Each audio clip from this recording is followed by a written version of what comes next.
Do you know the secret behind Aang's glowing tattoos? Or that Toph was actually meant to be a boy? Here are 25 of the craziest secrets you probably didn't know about Avatar, The Last Airbender. Did you know that Toph has her own bending style? See, each bending art in the show is inspired by a real-life fighting style. Waterbending, for example, is based on Tai Chi. Earthbending draws inspiration from Hung Gar. Firebending is rooted in northern Shaolin, and airbending uses the techniques of Baguazhang. However, the creators Michael Dante DiMartino and Brian Konietzko decided to give Toph her own unique style, based on the Chu Gar Southern Praying Mantis technique. And what makes this even cooler? That style was actually founded by a blind woman, which is just insane! But it gets even crazier, because it was revealed in the original drawings that Toph was actually meant to be a guy. Yeah, he was first designed as this muscular, jock-type boy who would become friends with Sokka. However, the creators ended up scrapping that idea and eventually used the concept art for characters like the Boulder and Master Sud instead. Toph wasn't the only one who went through a major change. In the early drafts of the show, the creators had a surprising twist in mind. Uncle Iroh was originally supposed to betray both Zuko and Ozai, but the writers later changed that once they realized how important he'd become to Zuko's journey, giving us the wise, T-level mentor we all know and love today. During the opening intro, we see benders showcasing their elements. If you look closely, you'll spot Master Pakku bending water. You'll see Master Sud, Avatar Roku's mentor, bending earth. Azula is the one bending fire. Pause at the exact moment the airbender appears. It feels like it could be Aang, but it's not. In an interview, the creators confirmed that it isn't him. Still, some fans believe it might be a young Monk Gyatso, Aang's mentor and father figure. Speaking of Monk Gyatso, his name was actually inspired by Tenzin Gyatso, the current Dalai Lama. The creators named him that to honor the Dalai Lama's role as a spiritual leader and his pacifist ideals, which are clearly reflected in Gyatso's character. But that's not all. Aang's youngest son in the Legend of Korra was also named Tenzin, as another tribute. But that's not the only secret hidden in the opening. If you skip a few seconds ahead of the map sequence and pause, you'll notice some Chinese characters written at the top and bottom of each nation. When translated in English, they literally mean benevolent water for the Water Tribe, strong earth for the Earth Kingdom, fierce fire for the Fire Nation, and harmonious air for the Air Nomads. While Aang's glowing tattoos are really cool, there's an even cooler secret behind it. His tattoos glow because they're placed along the body's chi paths. So when Aang enters the Avatar state, the flow of spiritual and cosmic energy gets amplified, and that's what causes the tattoos to light up. Another secret behind Aang's glowing tattoos is that they were actually inspired by the original video animation Fooly Cooly, FLCL. The Avatar creators were huge fans of the show. According to the director Giancarlo Volpe, the staff went the extra mile. They even had to buy the DVD just to watch every episode. Their favorite character? Naota Nandaba, the main protagonist. He would often undergo a powerful transformation that made his entire body glow bright red, with shining white eyes just like Aang in the Avatar state. Did you know that Iroh might actually be the Avatar? In episode 3 of season 1, when he defended Zuko from General Zhao, if you look closely at his stance, he's using an earth-bending stance. Throughout the series, Iroh also draws inspiration from all 4 elements. Now let's quickly talk about Aang's pet, Momo and Appa. It was revealed by the creators that Momo was originally meant to be a reincarnation of Monk Gyatso. And according to early designs, Appa wasn't even supposed to be a flying bison. He was originally designed as a polar bear dog. That idea was later scrapped, but eventually reused for Korra's pet, Naga, in The Legend of Korra. Another Momo and Appa related secret is that the co-creator, Brian Konietzko, once said that Momo was actually his favorite character to draw. In fact, he based all his Momo sketches as a tribute to his real-life cat, Buddy. As for Appa, according to the Avatar extras, his design was based on the cat bus from My Neighbor Totoro. Here's a wild detail you might have missed. When Azula struck Aang with lightning from behind, if you fast forward all the way to season 3, you'll notice that Aang has scars on his feet. Why? Because when lightning hits the body, it travels through and exits at the fastest path to the ground, which is usually the feet. This tiny but powerful detail was intentionally added by the animators, and it's honestly one of the most underrated pieces of visual storytelling in the entire series. But this isn't the first time the animators snuck in some cool details.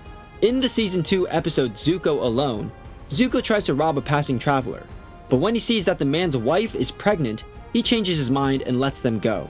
Then a few episodes later, that same couple shows up again, crossing the Serpent's Path alongside Team Avatar. If you're like me and spent countless nights watching Avatar on the legendary channel Nickelodeon, then you might have caught this sneaky little Easter egg. In the episode Sokka's Master, there's a quick scene where Toph is seen molding her meteorite bracelet, the one Sokka gifted her, into the shape of the old school Nickelodeon Splat logo. During the scene where Zuko is talking to Uncle Iroh while Iroh is in jail, if you look closely, the camera placement is off. It's almost like Zuko is the one behind bars. The framing gives the impression that his internal conflict is imprisoning him, keeping him locked in unhappiness with no obvious escape. While rewatching the series, I noticed something surprising. Almost every season kicks off with a sea vessel of some kind. It's a subtle pattern, but once you spot it, it's hard to unsee.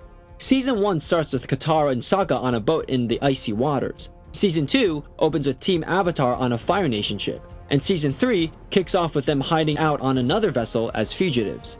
It's not some huge game-changing detail, but it's definitely a cool detail that you probably missed. Another detail I noticed while watching was a subtle change in Uncle Iroh's voice between the earlier and later seasons. That shift happened because of a real-life tragedy. Mako Iwamatsu, the original voice of Iroh in seasons 1 and 2, passed away from cancer. It happened before season 3 began. After his passing, voice actor Greg Baldwin stepped in to continue the role. To honor Mako's legacy, the creators later named the firebender Mako in The Legend of Korra. In the original unaired pilot of Avatar, The Last Airbender, Katara had a different name. She was originally called Kya, but that had to be changed due to legal concerns. Nickelodeon's legal team discovered that another character from a separate property already had that name. The creators didn't scrap the name. Kya became Katara's late mother's name in the main series. Later, Aang and Katara named their eldest daughter Kya in The Legend of Korra. Before we dive into more crazy secrets, if you're having a great time so far and want to be entered into our video shoutout giveaway, simply subscribe and comment "I subbed" and you'll be entered. This shoutout giveaway goes to @LinkK6Y. Thanks for being a part of the family. Now let's talk about Sokka's love life. While Sokka might not have any bending, he definitely has a way with the ladies. And yeah, there's actually a hidden connection between his famous love interest and the moon. His first girlfriend was Princess Yue. Her name literally means moon in Mandarin. She later sacrifices herself to become the moon spirit. His other major love interest, Suki, also has ties to the moon. Her name sounds like Tsuki, which is the Japanese word for moon.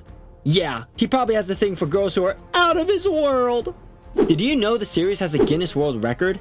Yeah, you heard that right. After Avatar The Last Airbender was added to Netflix in 2020, it became so popular that it broke several streaming records. It stayed in Netflix's top 10 for a record-breaking 61 days and ended up becoming the most streamed children's series that year.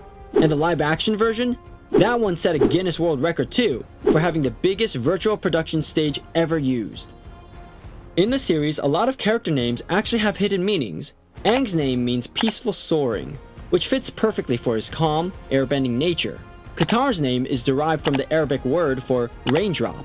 Sokka's comes from the Japanese phrase soka, which roughly means "I understand" or "Is that so?" Toph's name means expanding lotus, which suits her earthbending strength and growth. Even Firelord Ozai's name carries meaning. It's taken for the Japanese word oza, meaning throne. During the Battle of the Water Tribe episode, there's a quick but clever detail that most people missed. When Zuko, Toph, Katara, Sokka, and Aang walk into the bar in the Earth Kingdom to meet the bounty hunter June, pay close attention to the background. You'll see June arm wrestling a large man, and when he gets up to fight her, look closely. His design is actually inspired by Ryu from Street Fighter, but he's not the only character with anime roots.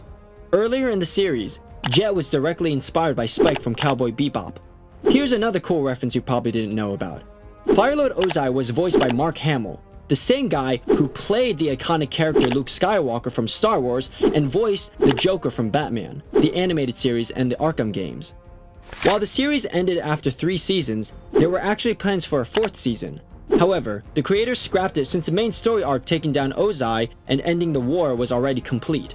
But luckily, an animated movie showing the adult versions of Team Avatar is set to release in 2026.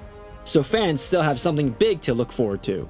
While every bending style is inspired by a martial art, the cool thing about this secret is that Aang is actually shown using one of them. See, airbending is inspired by Bagua Zhang. Throughout the series, Aang uses a technique called circle walking. It's one of the signature moves from the martial art. Now those were some really cool secrets, but if you want to see something even cooler, check out this video. Go on, click it!